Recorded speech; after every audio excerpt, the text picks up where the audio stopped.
ఈయన పొన్నవోలు సుధాకర్ రెడ్డి గారు మాట్లాడేది పంది కొవ్వు చాలా ఖరీదైంది, ఆ కొవ్వు లడ్డు నెయ్యితో ఎలా కలుపుతారు, నెయ్యి 300 రూపాయలు ఉంటే పంది కొవ్వు 1200 రూపాయలు, బంగారంతో రాగి కలుపుతారా, ఇత్తడిలో పుత్తడి కలపరు, చెంబు తయారులో ఎవరైనా బంగారం కలుపుతారా? మదమెక్కిన మాటలు పొన్నవోలు సుధాకర్ రెడ్డి గారు. మదమెక్కి వస్తే ఇట్లాంటి మాటలే వస్తాయి. మీరు నా మీద కోర్టులో కేసులు వేసుకుంటారో ఏమి చేసుకుంటారో చెప్తా. మీరు ఏజీపీలు కదా, మీ దగ్గర వేల కోట్ల డబ్బులు ఉన్నాయి కదా, వేసుకోండి కోర్టులో, చెప్పండి. సనాతన ధర్మానికి నోటికొచ్చినట్టు మాట్లాడితే మిమ్మల్ని అందరినీ రోడ్ల మీదకి లాగుతాం, గుర్తుపెట్టుకోండి. తప్పు జరిగింది, ప్రాయశ్చితం చేసుకోండి, లేదంటే మౌనంగా మాట్లాడకుండా ఉండండి అంతే. మా మనోభావాలు ఇంకా రెచ్చగొట్టేలా మాట్లాడొద్దు. భూమన కరుణాకర్ రెడ్డి గారు మాట్లాడతాను నేను వెళ్ళి హై డ్రామా, రాజకీయ మనసు ఉన్న వాళ్ళు అత్యంత దారుణంగా ప్రవర్తిస్తున్నారంట. లడ్డు కలుషితమైంది అంటున్నారు. కల్తీ నెయ్యితో తప్పు చేసి ఉంటే సర్వనాశనం అయిపోతాం, రక్తం కక్కుని చచ్చిపోతాం. మీ నాశనం మొదలైంది. రెండోది అది భగవంతుడికి వదిలేస్తున్నాను. వైవి సుబ్బారెడ్డి గారు విచారణకి రావాలంటే రికార్డులు ఆయనకి ఇవ్వాలంట. మీరు ప్రభుత్వంలో రికార్డులు మాకు ఇచ్చారా? మాకు ఏం మాట్లాడుతున్నారు మీరు? మీరు కూడా విచారణకు సిద్ధంగా అండి. అసలు ఈవో ధర్మారెడ్డి గారు, ఆ మనిషి గాయబ్, ఈరోజు దాకా లేడు ఆయన. ఈరోజు దాకా మళ్ళీ కనిపించలా. ధర్మారెడ్డి గారు, నేను మిమ్మల్ని చూశాను ఆ రోజున. నేను దర్శనానికి వచ్చినప్పుడు మీరు అందరూ ఎలా ప్రవర్తించారో నాకు తెలుసు, నేను చూశా. తిరుమలని ఇష్టారాజ్యంగా చేశారు, అది వ్యాపార కేంద్రంగా చేశారు, ఆధ్యాత్మిక కేంద్రం నుంచి పర్యాటక కేంద్రంగా చేశారు అది. ఇదే మీరు మక్కాకి వెళ్తే ఇలాగే ప్రవర్తిస్తారా? మీరు ఒకసారి మక్కాను చూసి నేర్చుకోండి. ఇస్లాంని పాటించే ప్రతి ముస్లిం ఎంత పవిత్రంగా పాటిస్తాడో చూడండి. అక్కడ అథారిటీస్ని అడగండి. ఒక చిన్నపాటి మస్జిద్కి వెళ్తే ఎంత పవిత్రంగా చూసుకుంటారో చూడండి. ధర్మారెడ్డి గారు, మీరు హిందువులా? మీ ఇష్టానికి మీరు చేసేసుకుంటారా?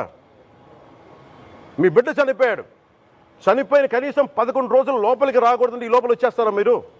మేము మర్చిపోయామనుకుంటున్నారా? ఆగమశాస్త్రం చెప్పింది మీకు ఇదేనా? అంటే గవర్నమెంట్ ఉద్యోగులు అయితే ప్రభుత్వం మీ నియమిస్తే మీ ఇష్టానికి చేసేసుకుంటారా? మాకు బాధలు ఉండవనుకుంటున్నారా?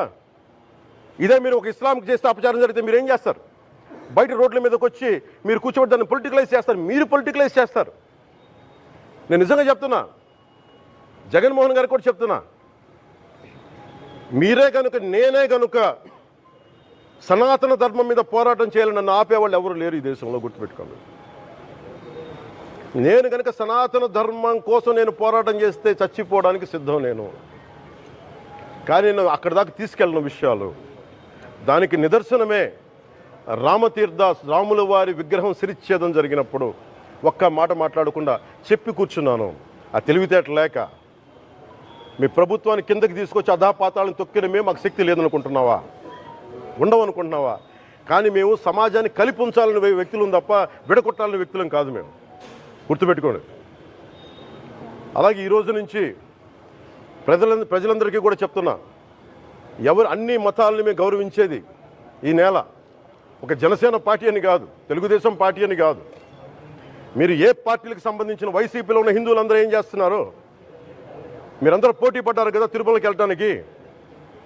మీరు మర్చిపోయారు, ఇందులో ఈ పాపం మీకు కూడా వస్తుంది, ఈ పాపం మీకు కూడా తగులుద్ది. మీ మౌనం కూడా మొత్తం జాగ్రత్త, తరాలు నాశనం అయిపోతాయి. మీ మౌనం మంచిది కాదు. ఇది ఒక వెంకటేశ్వరుడికి జరిగింది కాదు, భగవంతుడికి, నిరాకారుడు, ఆయనకి ఇవేం పట్టవు. మనం నమ్ముకొని ఆయనకి వెళ్తున్నాం, అది మనకి బాధ్యత. ఇది ఇంకా ప్రతి ఒక్కరు దీన్ని గుర్తుపెట్టుకోండి. చేతులెత్తి వేడుకుంటున్నాను, చేతులెత్తి వేడుకుంటున్నాను. సగటు హిందూ మీరు సినిమా టికెట్లకు వెళ్ళిపోతారు, అభిమానులు అందరూ. మీరెవరు హిందువులు లేరా? సినిమా టికెట్ల కోసం చించుకుంటారు. సినిమాని మీరు కూర్చోడానికి మీరు మొత్తం మాట్లాడతారు. అందరిని అడుగుతున్నా, అందరు మొత్తం భారతదేశపు యావత్తు ఉన్న సినిమా అభిమానులను అడుగుతున్నా, మీరందరూ హిందువులే కదా, అత్యధికులు హిందువులే కదా. మీకు బాధ్యత లేదా? మీకు మీ సినిమా హీరోలు, నేను కూడా హీరోనే. నన్ను మించి దేశాన్ని చూడమని, సనాతన ధర్మాన్ని చూడమంటున్నా. మీ కన్వీనియంట్గా కూర్చోబెట్టి హీరోలను ఎత్తడం కాదు, నన్ను ఎత్తడం కాదు. ధర్మం విఘాతం కలిగినప్పుడు ధర్మానికి మీరు మాట్లాడటం మీ బాధ్యత. నా తరం మేము కష్టపడుతున్నాం, ముందుకు వచ్చాం. ఎవరి కోసం పడుతున్నాం ఈ కష్టాలు? మాకు సరదా కాదు. ప్రతి ఒక్కరి ఇష్టానికి వచ్చి మాట్లాడుతూ ఉంటే బాధ కలుగుద్ది. అయ్యప్ప స్వామి దీక్ష చేసే వాళ్ళ మీద ఎంత ఇష్టారాజ్యంగా మాట్లాడతారు. ఇదే మీరు ఎవరన్నా సరే ఇస్లాం మీద మీరు గొంతు ఎత్తగలరా? ఎందుకంటే రోడ్ల మీదకి వచ్చి కొడతారని మీకు భయం, అందుకు మీరు మాట్లాడరు. హిందువులు అంటే మెత్తని మనుషులు కదా, తోటి హిందువు కదా, మీరు ఏదైనా మాట్లాడచ్చు. మీకు నమ్మకాలు లేకపోతే మీరు ఇంట్లో కూర్చోండమ్మా. మీకు నమ్మకాలు లేకపోతే ఇంట్లో నుంచి బయటికి రాకండి, మమ్మల్ని ఏం అనకండి. మేము ఎలా పూజా విధానం ఎలా చేస్తాం, అలాగే ముఖ్యంగా ఫిల్మ్ ఇండస్ట్రీ కూడా నేను తెలియజేస్తా ఉన్నా.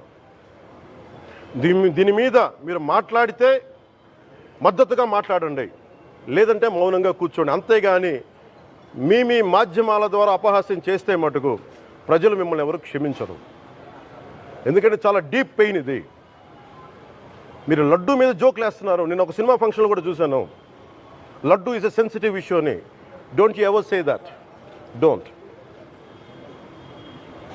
You ever dare to say that, please. I respect you as actors, but when it comes to Sanatana Dharma, please, you have to think 100 times before you saying a word. One comment.